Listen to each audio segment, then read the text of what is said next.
अस्सलामुअलैकुम। आज हम लोग कुलियन का टॉपिक पढ़ेंगे। और तो यहाँ पे आज हमारी इस लेक्चर में जो एम्स हैं या जो पॉइंट्स हम कवर करेंगे उसमें फ़र्स्ट हमारे पास है व्हाट इज़ कुलियन। सेकंड नंबर पे हम टाइप्स ऑफ कुलियन को देखेंगे कि कुलियन की कितनी टाइप्स हैं। तो टाइप्स ऑफ कुलियन में हमारे पास दो टाइप्स हैं, वन डायमेंशनल कुलियन, टू डायमेंशनल कुलियन। इनको डिफ़ाइन करने के बाद हम चले जाएंगे थर्ड पॉइंट पे। तो थर्ड पॉइंट में हमारे पास यहाँ पे हैं वन डायमेंशनल कुलियन की भी फर्दर टाइप्स हैं। तो वन डायमेंशनल कुलियन की आगे दो टाइप्स हैं, इलास्टिक कुलियन एंड इन इलास्टिक कुलियन।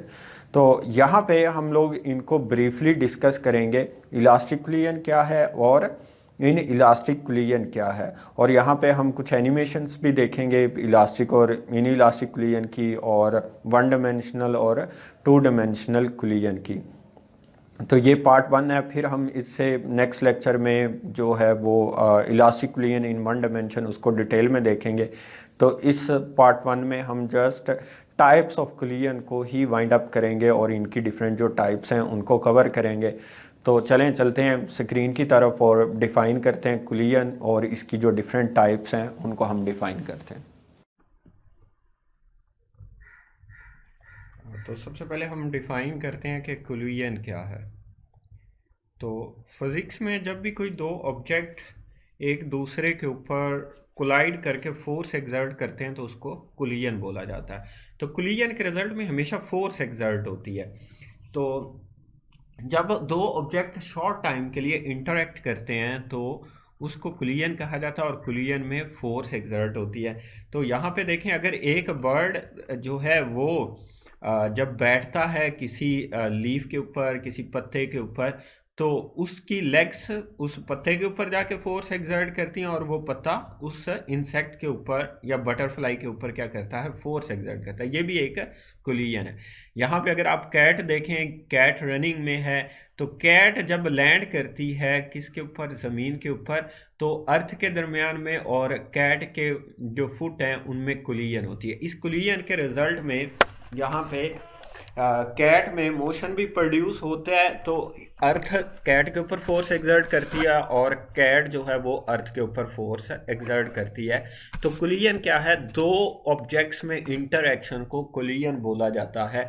तो अगर एक वाटर का ड्रॉप भी लीफ के ऊपर गिर रहा है तो वो भी क्या है, कुलियन है। तो दो ऑब्जेक्ट्स के इंटरएक्शन को कुलियन बोलते हैं जब वो एक दूसरे के ऊपर फोर्स एक्सर्ट करते हैं, तो उसको कुलियन बोलेंगे। अब कुलियन की टाइप्स क्या हैं हमारे पास यहाँ पे।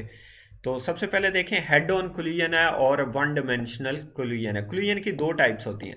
कुलियन या तो टू डायमेंशनल होती हैं या फिर वन डायमेंशनल होती हैं।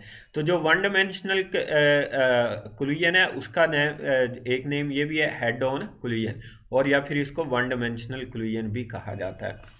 तो वन डायमेंशनल कुलियन तब होती है जब दो ऑब्जेक्ट एक दूसरे के साथ कोलाइड करें, तो कुलियन से पहले और कुलियन के बाद उनकी डायरेक्शन ऑफ मोशन जो है वो सेम लाइन के ऊपर रहे। अब अगर आप देखें, ये दो मैस एक हॉरिजॉन्टल लाइन पे मूव कर रहे हैं। कुलियन से पहले भी हॉरिजॉन्टल लाइन पे मूव कर रहे थे, कुलियन के बाद भी हॉरिजॉन्टल लाइन के ऊपर ही मूव कर रहे हैं। देखें, ये एक्स एक्सिस के अलोंग मोशन है इनका, कुलियन से पहले और कुलियन के बाद भी। अब ऊपर वाले मैसेज को देखें तो यहाँ पे इनका मोशन भी क्या है, वन डायमेंशनल मोशन है। तो ये कुलियन से पहले भी एक्स एक्सिस पे मूव कर रहे थे और कुलियन के बाद भी एक्स एक्सिस पे ही मूव करते हैं। तो ये क्या है, वन डायमेंशनल कुलियन है। अगर कुलियन से पहले और कुलियन के बाद ऑब्जेक्ट सेम लाइन के ऊपर अपने मोशन को कंटिन्यू रखते हैं तो उस मोशन को वन डायमेंशनल कुलियन या फिर हेड ऑन कुलियन कहा जाता है। अब इसकी सेकंड टाइप देखते हैं कुलियंस की। तो सेकंड टाइप को बोलते हैं ऑब्लिक कुलियन या फिर टू डायमेंशनल कुलियंस बोलते हैं।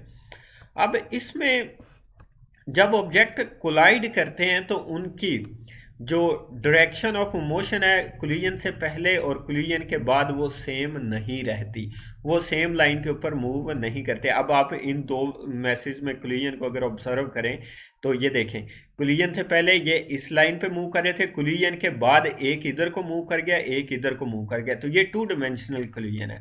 अब ये दोनों सेम लाइन के ऊपर मूव नहीं कर रहे, इनका डायरेक्शन ऑफ मोशन की जो लाइन है वो चेंज हो जाती है। अगर कोलिजन के बाद ऑब्जेक्ट सेम लाइन के ऊपर मूव ना करें तो कोलिजन क्या है, टू डिमेंशनल है, या फिर इसको ओब्लिक कोलिजन कहा जाता है। इस एनिमेशन में भी अगर आप लोग देखें, ये बॉल इस लाइन के ऊपर आ रही थी, लेकिन कोलिजन के बाद इसी लाइन के ऊपर नहीं आई, कोलिजन के बाद उसने एक और पाथ जो है वो कैरी कर लिया, तो ये टू डिमेंशनल कोलिजन है, या फिर इसको ओब्लिक कोलिजन बोलते हैं। तो अगर कोलिजन के बाद जो ऑब्जेक्ट्स हैं सेम लाइन के ऊपर मूव ना करें, किसी और पाथ के ऊपर मूव कर जाएं, तो उस कोलिजन को टू डिमेंशनल कोलिजन या फिर ओब्लिक कोलिजन कहा जाता है। तो वन डिमेंशनल में कोलिजन से पहले और कोलिजन के बाद का पाथ सेम रहता है, सेम लाइन रहती है, तो उसी के ऊपर मूव करते हैं, लेकिन इसमें टू डिमेंशनल कोलिजन में जो पाथ है वो चेंज हो जाता है। तो ये तो थी हमारे पास कोलिजन की टाइप्स।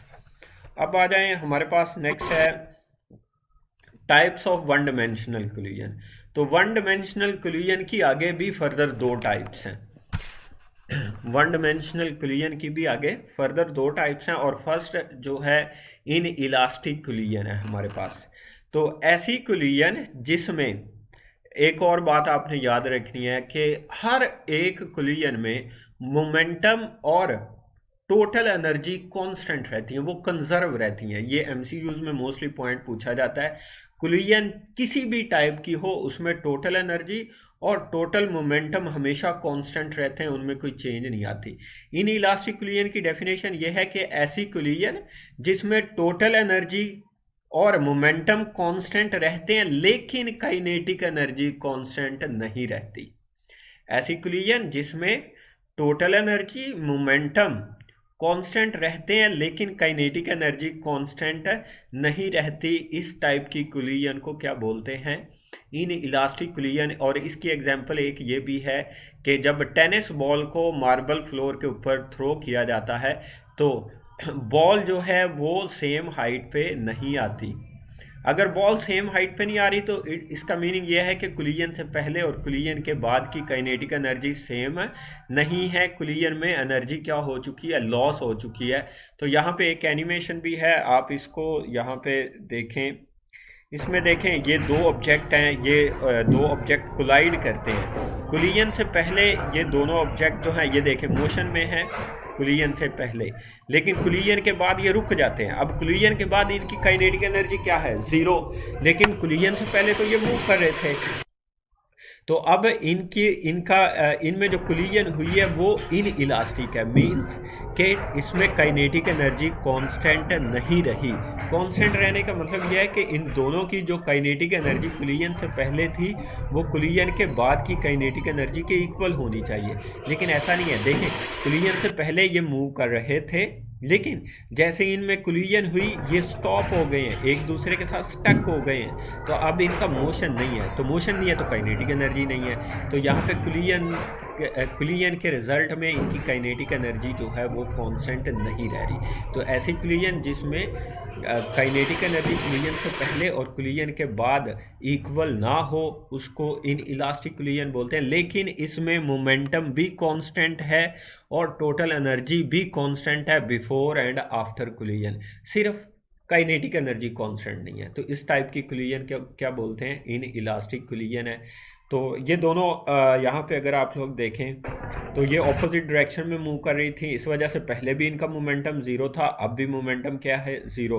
इसका मोमेंटम था प्लस मोमेंटम था रेड बॉल का, ये राइट साइड पे जा रही थी, ब्लू बॉल लेफ्ट साइड पे आ रही थी, तो उसका मोमेंटम नेगेटिव था। तो दोनों का मोमेंटम कोलिजन के बाद तो स्टॉप हो चुकी है, जीरो मोमेंटम है। कोलिजन से पहले मोशन में थी लेकिन ऑपोजिट मोशन था, इस वजह से मोमेंटम क्या था, जीरो था।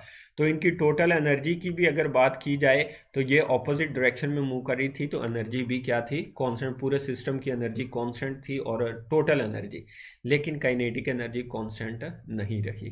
तो इस टाइप की कोलिजन को इन इलास्टिक कोलिजन बोलते हैं। तो वन डायमेंशनल कोलिजन में सेकंड टाइप जो है वो है हमारे पास इलास्टिक कोलिजन।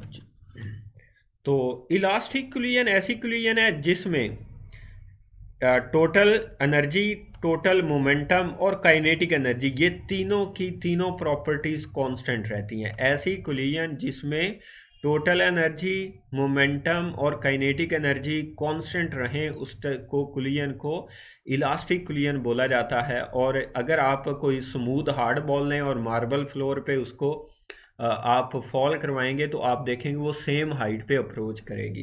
तो इस टाइप की कोलिजन में काइनेटिक एनर्जी वेस्ट नहीं होती। काइनेटिक एनर्जी कोलिजन से पहले और कोलिजन के बाद सेम रहती है। तो इस कोलिजन को क्या बोलते हैं?